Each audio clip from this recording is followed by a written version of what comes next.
Meet Rebecca Hubbard, also known as Becky, the general manager of the Lotte New York Palace, the largest luxury hotel in Manhattan. Becky's journey to leadership is one of tremendous perseverance, passion, and professionalism. But it is also an inspiring fairy tale like story of a little girl's dream of one day managing a luxury hotel and her vision of standing by a grand staircase in a pink dress that reminds us that dreams do come true.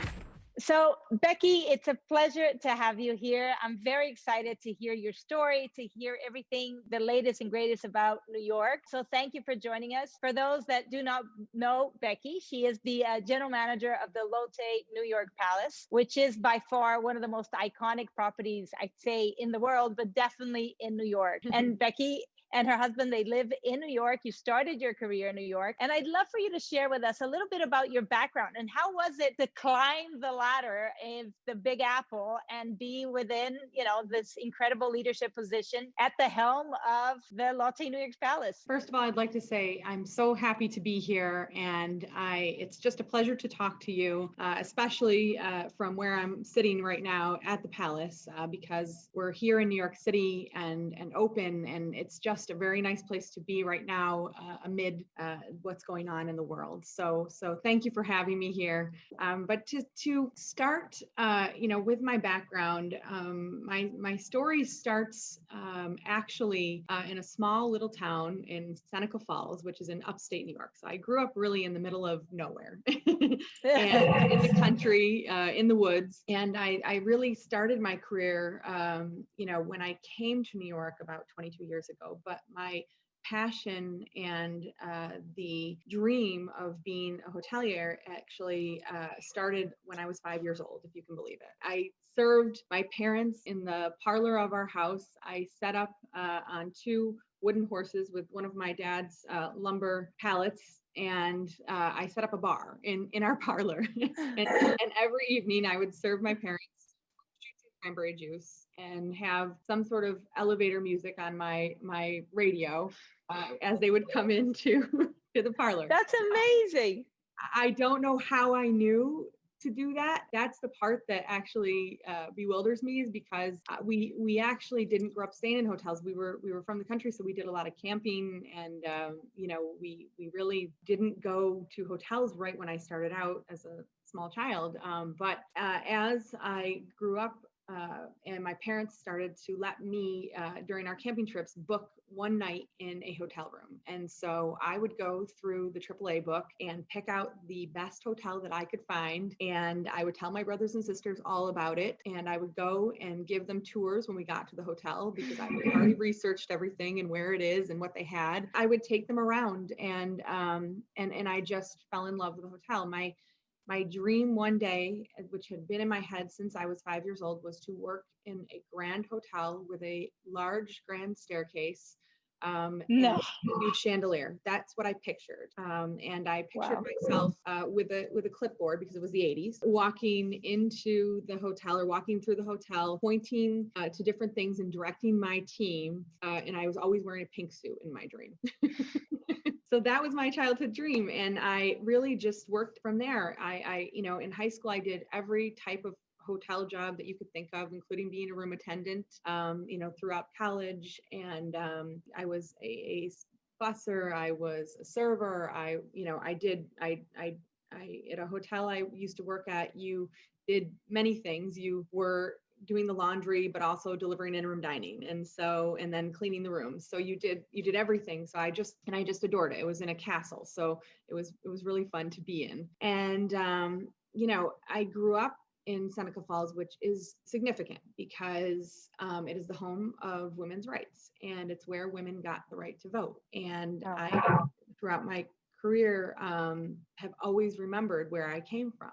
And I was a park ranger in that National Historical Park, the Women's Rights National Historical Park in Seneca Falls. And I led tours about all of the women like Elizabeth Cady Stanton, Susan B. Anthony, Lucretia Mott, Harriet Tubman, all people that have forged the way for women in this country. And so grew up with those ladies in my heart. And knowing that I had come from Seneca Falls has always given me a lot of strength, because many things happen for women starting there. Then I got down to New York. It was really a very quick decision to come here. I was trying to think of the biggest place I could think of to go from small Seneca Falls to start my career, and New York City was the biggest place I could think of. And so I came down here and lived in a kind of like a hostel, and lived with other students and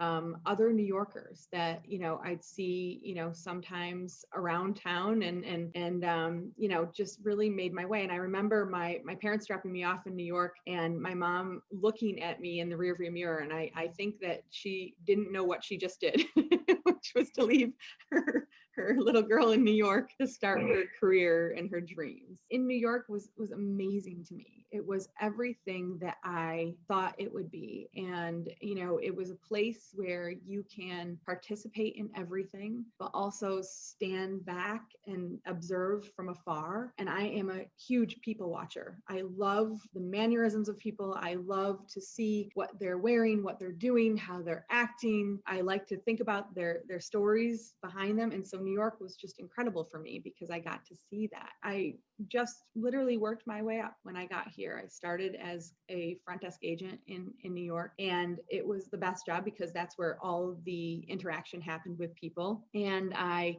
just kept advancing my career from there. Any opportunity that I saw, I took. I think that the biggest thing is what people always tell you is you just do the job before you get the job. And I loved every aspect of hotels. So you'd always find me somewhere doing a job that I wanted. And so, making sure that I met people and making sure that they knew who I was. Also, learning how to become a leader at the time, which was to share my passion for hotels and what magic hotels brought to people, and what the feeling of celebrating such special occasions with people. So, about 20 years, I ended up at the Palace. And it's funny because I didn't realize that I was in the hotel of my dreams when I first got here. When I walked in, that I'd always known the Palace. It was always iconic. It was always something in, New York City that I'd aspired to, but never thought I was going to work here one day. And, I had gotten to see one of the triplex suites, back in, the early 2000s. And I was just enamored by the expansive nature of the suite. Couldn't believe that something like this existed in New York, and couldn't believe who had stayed in that suite. And so after the tour, I must have subconsciously set my sights on this hotel, right? But just didn't realize it until I got here. As with all careers, someone once told me that, when you are making it to the position that you deem as the top of your career, horns aren't going to blow, angels aren't going to sing. You're just going to kind of step in to where your career has taken you. And if you've worked really hard, and if you've really continued to picture your dream in your head, then you're going to make it. And that is exactly what happened to me. It's unbelievable that I can say that, but it really was a lot of hard work and determination. It was a lot of getting used to New York, being from the country.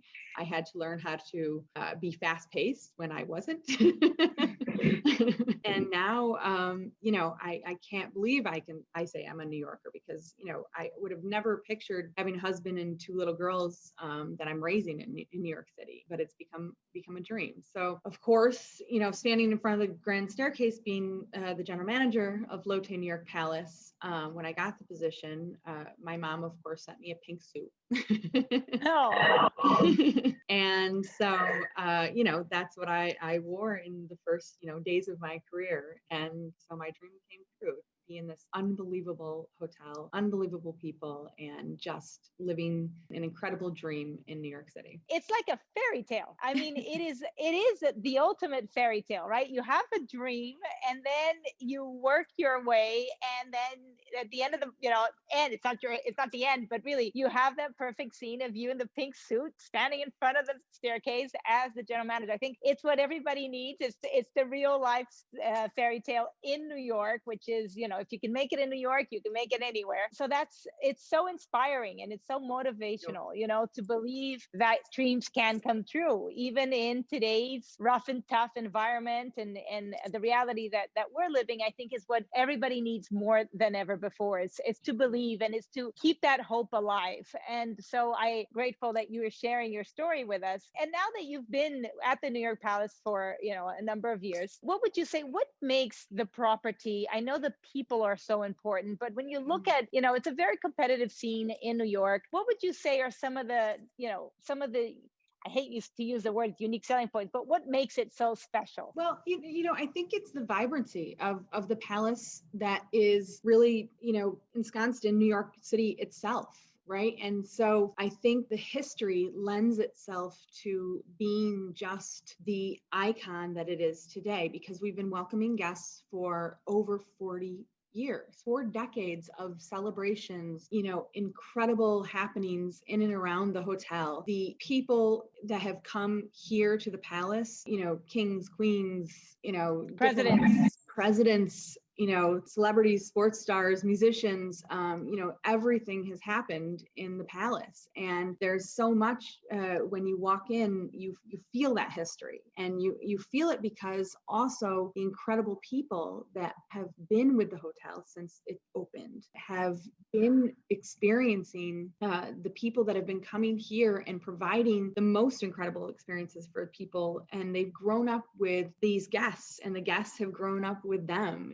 Our bellman and doorman know people's grandchildren and know them since they were born, and know people's children and know them since they were born, and then they bring their kids. And so, the history of families that have been here to celebrate such special occasions and that have just come to enjoy certain holidays in New York, or just come to see New York for the first time. We've been through everything for that for 40 years. And it's an incredible feeling to be able to welcome those guests and make them a part of our history. And I think that that's what's so special about the palace. And then you're in the middle of everything. You really are. The location is just incredible. It is right near Rockefeller Center. So you can obviously, walk steps from the Rockefeller Center Christmas tree and Radio City Music Hall.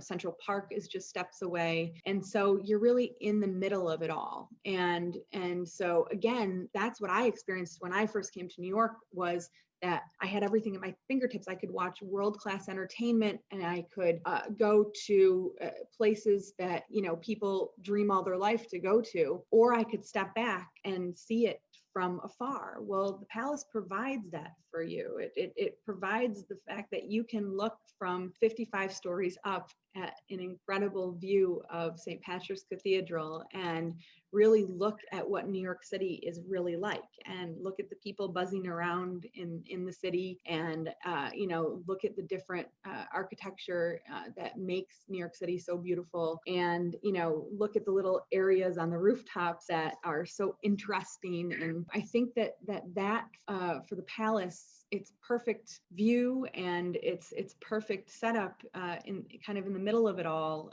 really does make it such an amazing, unique place to stay. You're definitely right. And I think when I hear you speak, 2 things come to my mind. One is if these walls could speak, right? Oh, because gosh. my goodness, can you imagine the stories? It would be amazing, right? And the second one that jumps, it's really like, I've had the luxury, as you know, of staying numerous times at the property. And you really, when you're sitting and you have that view and you think, wow, this is truly to be on top of the world. I mean, you're on top of New York City, right? It's like, it really feels like you're on top of the world because it's all happening. And I think you also have a very unique concept that I've never seen anywhere else, that you have a hotel within a hotel. So it's not only that you have one property, it's almost like you're the ultimate, the largest luxury hotel in New York. And at the same time, you're the smallest, like one of the smallest. So you're both. Yeah. How does that work? Can you tell us a little bit about it? So, I think it actually is 3 components, Tina, because you have the mansion that is the base of the hotel. And that's where, all of the history with the Villard houses happened. people used to live in the Villard houses. And so there's a storied history there. And then on top of the mansion that rises up over New York City, you have the palace, right, which is 733 rooms. It's just this vibrant, fun. You walk into the lobby, our chandelier looks like champagne bubbles, and you can, whether you're here for a business trip or a leisure trip, you really can feel the energy in the palace. And then the towers, which is the top 14 floors of the hotel, has most of our suites, and so it really does feel like your own private space. And you can come into New York and feel very at home because you're walking into the towers where you have your own private reception, your own private concierge, maitre d'etage service. Everything is at your fingertips. And then you have such a choice of suites when you're in the towers. It's really just the most luxurious feeling. And the best thing, again, is that, in the palace, people are just dying to get to know you and want to understand what you need and want to anticipate what you might want to do. And so I think that's it happens in all areas of the hotel, but you can find yourself wandering through the palace in kind of taking in the history and taking in the New York feel. You can go into another section of the hotel where, you might go to Trumbull's Trust and feel that energy and the fun. And then you might go into the towers and you feel this peaceful atmosphere. So really having that hotel within the hotel is something, there's a choice for everyone. And there's something that just feels incredible when you're coming into any of those places. When I think of the suites that you mentioned, and I think that there's something so unique, and whenever I look at the building, and you think, you have so many corner suites, right? And especially, and the size, the value, the space, the view, it feels like all of what is defined as luxury in New York, which is, time, space, and light. I always think in New York, if you have those three things, then you've got it all. And when you're especially in those corner suites, that tends to be some of my favorites. You've got it all. You have all the space. You have incredible light. You're on top of the world, and you have incredible value as well. So it's like the ideal, recipe for a perfect experience. And I'd love to hear from you. So we're going through this whirlwind of reality right now. And can you share with us now, as a New Yorker, how is it to be in New York? You've been open pretty much throughout, right? It's been, it's incredible that the property, because a number of properties are closed in New York. How does it feel? How is it to be in New York today? I've lived here, obviously for 21 years and never seen anything like this happen, right? Where, the city was a bit empty for a while, but I walked back and forth to the hotel every day. And I think subconsciously, I was doing it for safety, but I was really, I got to see more of New York than I had in a while, because it was just me for a while back in March and on the streets. And now it's amazing, this regeneration of New York and almost a rebirth in such a different way. And I think the biggest thing about New York is you have to know that people here have such a sense of community. And people, when I'm walking on the street, even though we're in masks, we're trying to smile at each other. We're trying to make eye contact with each other. You know that you're all in this together. And I think that that's the biggest feeling in New York, is that, no matter what neighborhood you're in or what business you run, that everything is connected in New York City. Hotels are connected to restaurants. Restaurants are connected to small businesses. Small businesses are connected to retail. Everybody is just all in the same position right now. And so it's really important to know that New York has that feeling. And, you can still have an incredible experience in New York. In fact, I've had many, right? Because I live here with my daughters. And so we are adventurers. We love to go and explore. And so, we have been hitting Central Park like crazy and just going out and seeing every new thing that we hadn't seen yet.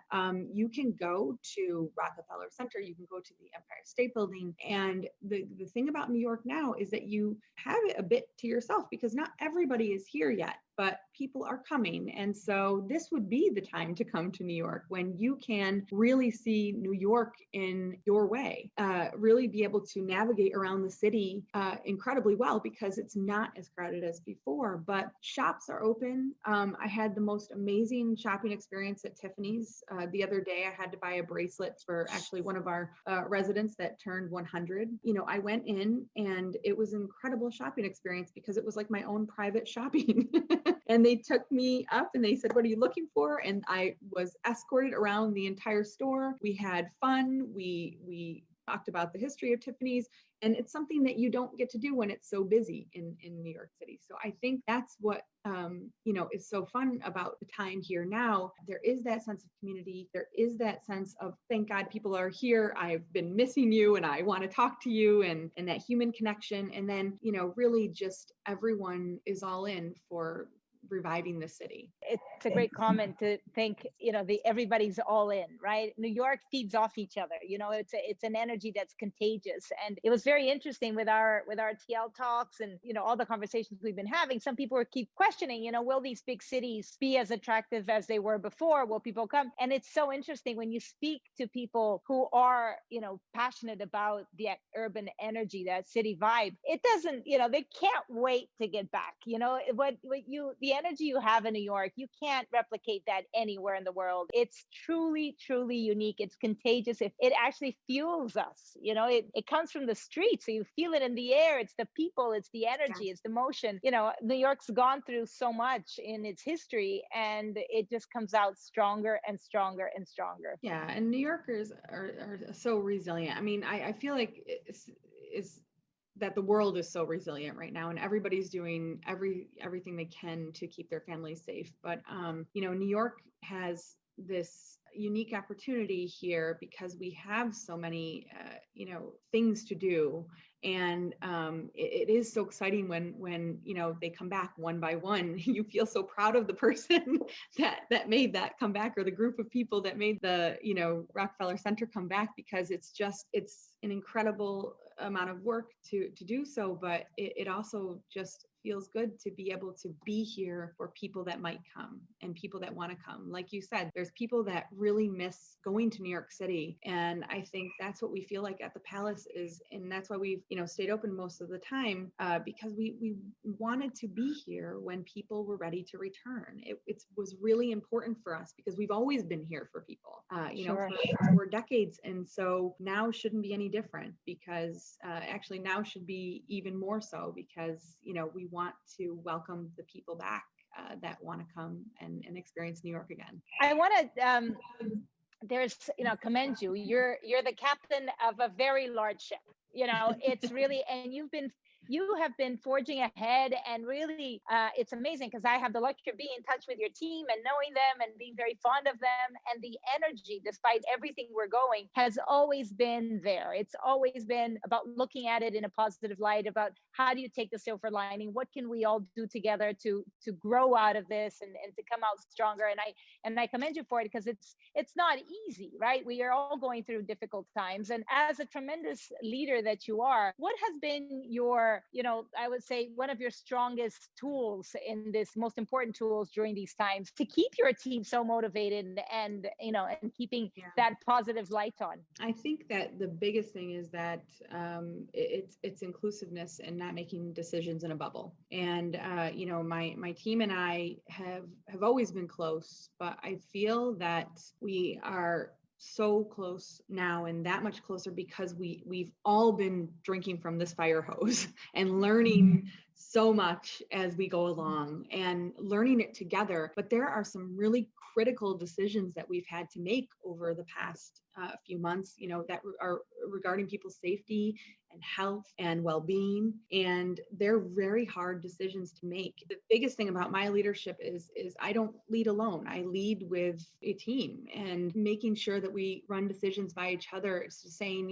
look, I'm thinking about doing it this way. What do you think? Like, I really want your opinion, and then really wanting their opinion and listening to everyone's ideas, because as a leader, you have to surround yourself with a team of experts. And that's what I have here at the Palace. I'm very lucky. I have a team of experts and, in each area. And so, to get this expert advice, I think that that's been something that has been just incredible and something that has been, I've been so lucky to have.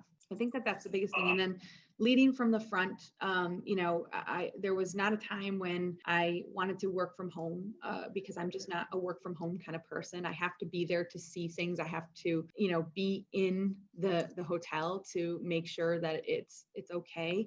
And I think that there's a lot of people that felt the same way. And for a time, all of us couldn't be here, for safety reasons, but just making sure that we communicated everything that was going on, week by week, to make sure that people knew that, we were okay, knew that it was going to be okay, that we were going to go through these hard times together. And, as we were reopening things, letting people know what was happening, or as we were closing things, letting people know what was happening so that people could make decisions for their own lives. So I think communication is a big thing too, and really just telling the truth and telling it how it is, because I think that's something that I really learned even more so how to do during these times, because in these times people are unsure and they want to know exactly what's going on so that they can make decisions for their own lives and own families. It's a pleasure to be able to connect with you. I thank you so much for your time. It's always so encouraging, so motivating to hear your story. And as a woman, as a leader, as a professional, congratulations for all that you do, and congratulations to your wonderful team. And I'm very much looking forward, hopefully, being in New York next week, hopefully. So I will hope keep so. you posted. Yes, Excellent. that would be great. Very good. We would love to see you. Thank you so much, Becky. Please send the whole team a huge hug from me. Once again, stay strong, stay healthy, and I am sure New York will come back stronger than ever. Thank you so much, Tina. Have a wonderful day. Stay safe. You too. Thanks a bunch. Thank you.